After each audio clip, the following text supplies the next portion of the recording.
Hello students. आज का हमारा टॉपिक आर्थिक भूगोल में से है विटलसी के अनुसार विश्व के कृषि प्रदेश।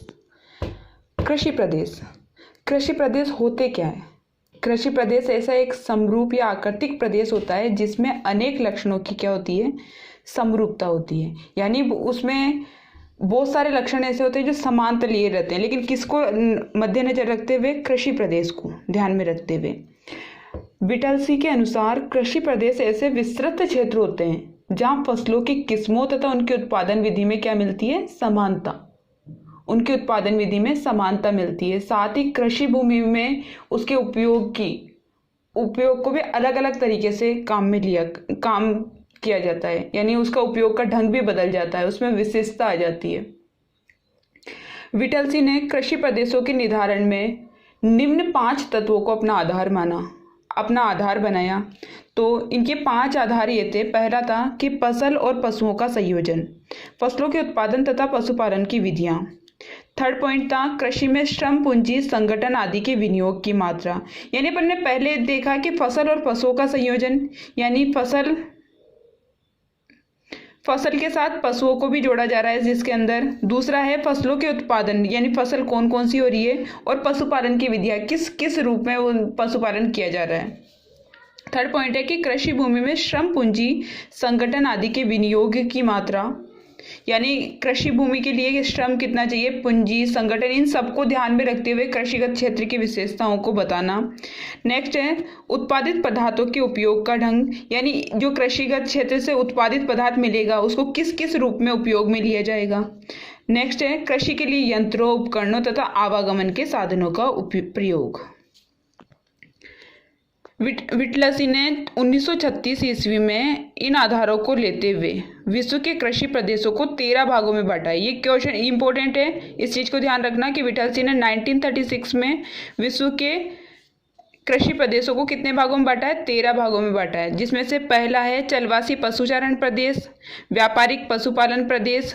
चलवासी पशुचारण प्रदेश यानी जहाँ पर पशुओं को एक स्थान से दूसरे स्थान पर ले जाकर चराने का जो व्यवसाय होता है। व्यापारिक पशुपालन प्रदेश जिसके अंदर पशुओं को जैसे मांस उत्पादन के लिए, या मतलब एक तरीके से पशुओं को चमड़ा उद्योग, मांस उत्पादन, ऊन आदि इन सब के लिए पाला जाता है, तो वो होते हैं व्यापारिक पशुपालन प्रदेश। नेक्स्ट है स्थानांतरणशील कृषि प्रदेश। ऐसे कृषि प्रदेश जिसमें बार बार स्थान को चेंज करा जाता है, यानी जो पहले की जो आदिम प्रकार की कृषि थी, पुराने टाइम की जो कृषि हो रही थी, जैसे जंगलों को जलाकर फिर उस भूमि को खाली कर उसको कृषि योग्य बनाते हैं। फिर कुछ टाइम बाद जब वो अनुपजाऊ हो जाती है तो उसको छोड़ जाते हैं और दूसरी जगह पर कृषि कर लेते हैं। इसलिए बार बार स्थान परिवर्तन हो रहा है, तो उसे कह रहे हैं हम स्थानांतरित कृषि। नेक्स्ट है प्रारंभिक स्थायी खेती। इसमें क्या होता है कि स्थान परिवर्तन नहीं होता, जो क्रियावर रहती है, लेकिन इसमें स्थान परिवर्तन नहीं होता है, और इसमें पशुपालन भी साथ में किया जाता है। इसके बाद है चावल प्रधान गहन निर्वहन कृषि। अच्छा, गहन निर्वहन कृषि क्या होती है? गहन निर्वहन कृषि वो होती है जो जीवन जीने के लिए जितना, मतलब इतना ही उत्पादित करना है जो जीवन जीने के लिए यूजफुल है, अदरवाइज नहीं।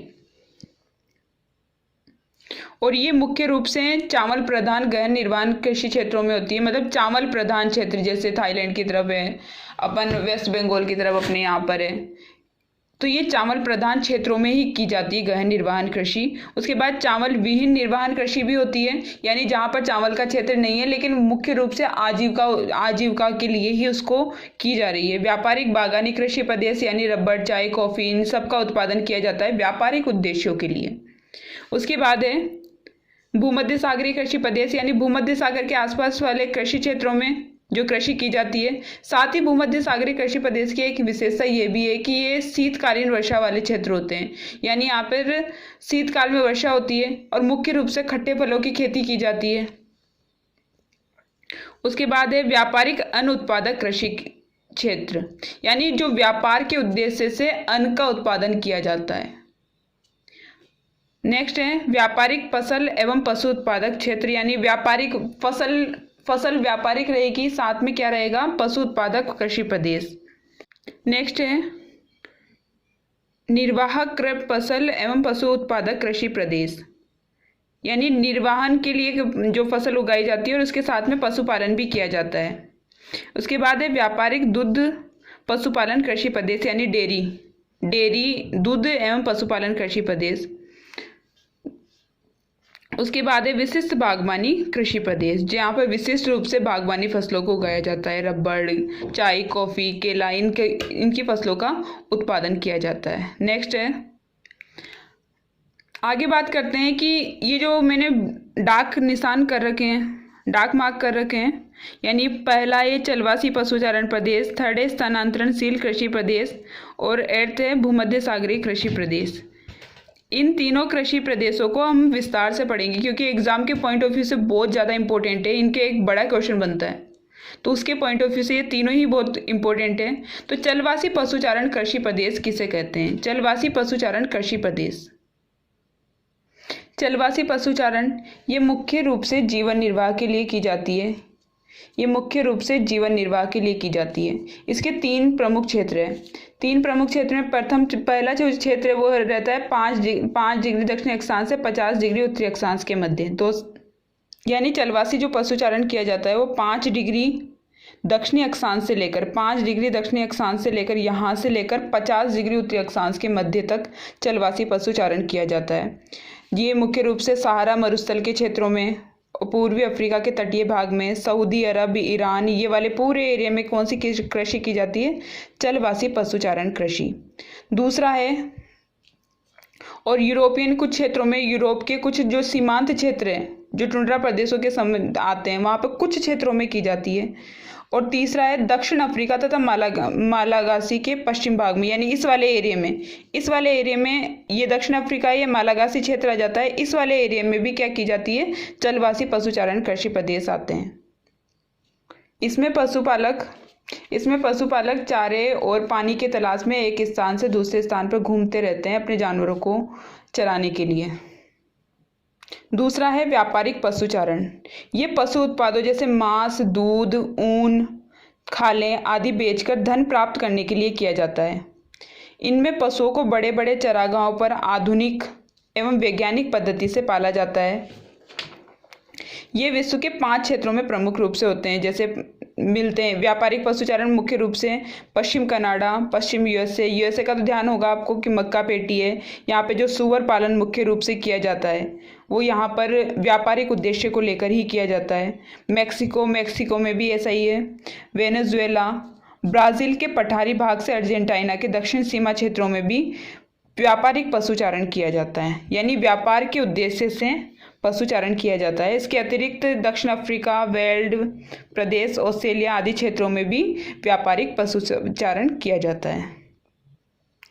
नेक्स्ट बात करते हैं अपन स्थानांतरणशील कृषि प्रदेश। ये बहुत ज़्यादा इम्पोर्टेंट है, बहुत ही ज़्यादा इम्पोर्टेंट है ये, इसका ध्यान रखना है। जैसे स्थानांतरणशील कृषि प्रदेश कौन से होते हैं? जहाँ पर स्थान बदल के कृषि की जाती है। यानी ये एक आदिम प्रकार की कृषि है जो मानव द्वारा भोजन के उत्पादन के लिए प्रथम प्रयास को बताती है कि मानव ने सबसे पहले जो भोजन प्राप्त करा था, पहले तो क्या करता था कि वनों से वो इकट्ठा करता था भोजन, लेकिन बाद में उसने धीरे धीरे खुद ही उत्पादन करना सीख लिया। यानी चीज़ों जैसे पहले तो वो इकट्ठा करता था, फिर बाद में उसे लगा कि हम भी उत्पादित कर सकते हैं, तो उसका पहला प्रयास स्थानांतरण कृषि के रूप में हो रहा। कैसे रहा प्रथम प्रयास? जैसे उसने जैसे पहले के टाइम में क्या होता था कि जनसंख्या कम रहती थी। अब जनसंख्या कम थी तो यानी वन की भूमि ज़्यादा थी, तो वन की भूमि जहाँ पर जंगल, बहुत ज़्यादा जंगल थे, तो आदिम जनजाति जो रहती थी वो क्या करती थी, इन क्षेत्रों पर ही घास जो भी क्षेत्र होता था उसको जलाकर उसको क्लीन कर लेती थी, एकदम प्लेन एरिया कर लेती थी और उस पर कुछ वर्षों के लिए खेती करती थी। और जब ये अनउपजाऊ हो जाती थी तो वो दूसरी जगह पे जाकर उसको दूसरा क्षेत्र ढूंढ लेती थी। इस प्रकार उस स्थान को बदलकर दूसरे स्थान पर कृषि कर ली जाती थी, तो इसे ही स्थानांतरणशील कृषि प्रदेश कहा गया। इसमें कृषक समय समय पर कृषि करने के स्थान में परिवर्तन करता रहता है। अब स्थानांतरित कृषि के क्षेत्र कौन कौन से हैं, यानी मुख्य रूप से कहाँ कहाँ पर स्थानांतरित कृषि की जाती है? ये मुख्य रूप से उष्णकटिबंधीय क्षेत्रों में आर्द्र वनों को काटकर की जाती है। जो उष्णकटिबंधीय क्षेत्र कौन से होते हैं? जो हमारी ग्लोब है ये 0 डिग्री 23.5 डिग्री, यानी जो 23.5 डिग्री के मध्य कर्क रेखा और मकर रेखाओं के बीच वाले जो क्षेत्र आ जाते हैं वो उष्णकटिबंधीय क्षेत्र के अंतर्गत आ जाते हैं। तो इन क्षेत्रों में थोड़ी बहुत गर्माहट रहती है, स्थानांतरित कृषि की जाती है। अब बात करते हैं इसके 3 प्रमुख क्षेत्र है, यानी मध्य अफ्रीका जिसके अंदर जायरे बेसिन है, अंगोला है, गेबन, घाना, नाइजीरिया, कैमरून और जेबिया, जिम्बाब्वे। यानी अपन बात करें अगर मध्य अफ्रीका की तो ये वाला पूरा एरिया आ जाता है जिसके अंतर्गत स्थानांतरित कृषि की जाती है, ये पूरा स्थानांतरित कृषि का क्षेत्र आ जाता है। दूसरी बात करते हैं दक्षिण पूर्वी एशिया, जो उत्तरी पूर्वी एशिया के भाग में Myanmar, Thailand, Laos, Vietnam, Malaysia, Indonesia में स्थानांतरित कृषि प्रमुख रूप से की जाती है। जैसे अब अगर अपन बात करते हैं दक्षिण पूर्वी एशिया की तो ये वाला पूरा पार्ट जो आ जाता है ये दक्षिण पूर्वी एशिया का है जहाँ पर मुख्य रूप से कृषि की जाती है। उसके बाद बात करते हैं दक्षिण अमेरिका तथा मध्य अमेरिका की। यहाँ अमेजन बेसिन क्षेत्र, वेनेजुएला, बोलीविया, ब्राजील के उष्णकटिबंधीय क्षेत्रों में स्थानांतरित कृषि की जाती है। जैसे अगर बात दक्षिण अमेरिका तथा मध्य अमेरिका, तो मध्य अमेरिका तो ये क्षेत्र है, इसको मध्य अमेरिका कहा जाता है। और ये जो पूरा दक्षिण अमेरिका है इसके अंदर वेनेजुएला, बोलीविया, ये वाला क्षेत्र, यहाँ पर वेनेजुएला है, ये बोलीविया का पठार और ब्राजील के उष्णकटिबंधीय क्षेत्रों में मुख्य रूप से स्थानांतरित कृषि की जाती है।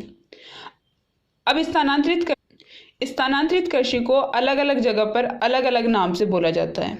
जैसे अगर अपन बात करते हैं अपने एशिया की तरफ चलते हैं तो एशिया में भारत में क्या कहा जाता है, इस कृषि को झूमिंग कृषि कहा जाता है। और भारत में भी अलग जगह पर अलग अलग नाम दिए जाते हैं, जैसे वालरा कृषि राजस्थान में कही जाती है, अनेक जगह पर अलग अलग नाम है इसके, झूमिंग कृषि। उसके बाद श्रीलंका में से चेना कहा जाता है, वियतनाम में से रे कहा जाता है, मलेशिया, इस जगह पर मलेशिया आ जाता है, मलेशिया में से लदांग कहा जाता है, फिलीपाइंस में से कैंगिन कहा जाता है।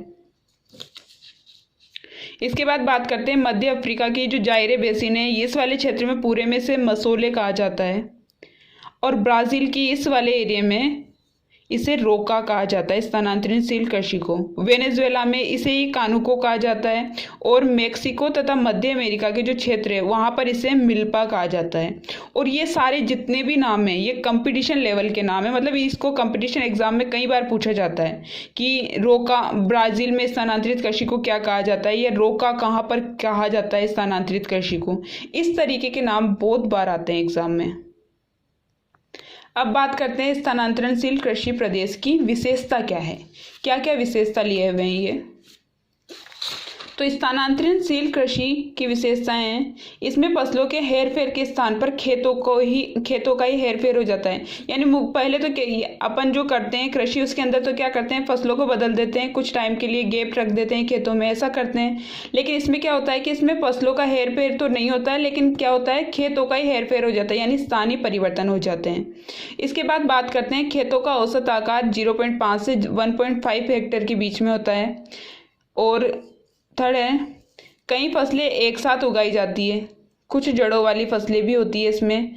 नेक्स्ट पॉइंट है विभिन्न प्रकार की फसलों को उगाने से मिट्टी की उपजाऊ शक्ति बनी रहती है। यहाँ पर क्या है कि विभिन्न तरीके की फसलें उगाई जाती है तो ये थोड़ी बहुत जो मिट्टी का उपजाऊपन है वो सही रखती है। अगर एक निश्चित सीमा तक ये कृषि की जाती है, स्थानांतरणशील कृषि की जाती है, तो इसमें मृदा अपरदन नहीं होता है, यानी होता भी है तो कम होता है। अगर निश्चित सीमा तक की जाती है, अगर अनिश्चित सीमा तक करी जाएगी तो वो तो हर चीज़ ही बुरी है भाई। अगर आउट ऑफ लिमिट जाकर आप कोई भी काम करते हो तो वो तो हर किसी के लिए ख़राब हो जाता है ना। उसी तरीके से यह है कि अगर निश्चित सीमा तक आप काम कर रहे हो, उसको निश्चित सीमा तक अगर आप उस क्षेत्र में स्थानांतरणशील कृषि कर रहे हो तो वो सही है। लेकिन अगर आप बार बार मतलब उस क्षेत्र में इतनी ज़्यादा कर रहे हो तो मृदा अपरदन तो होगा ही।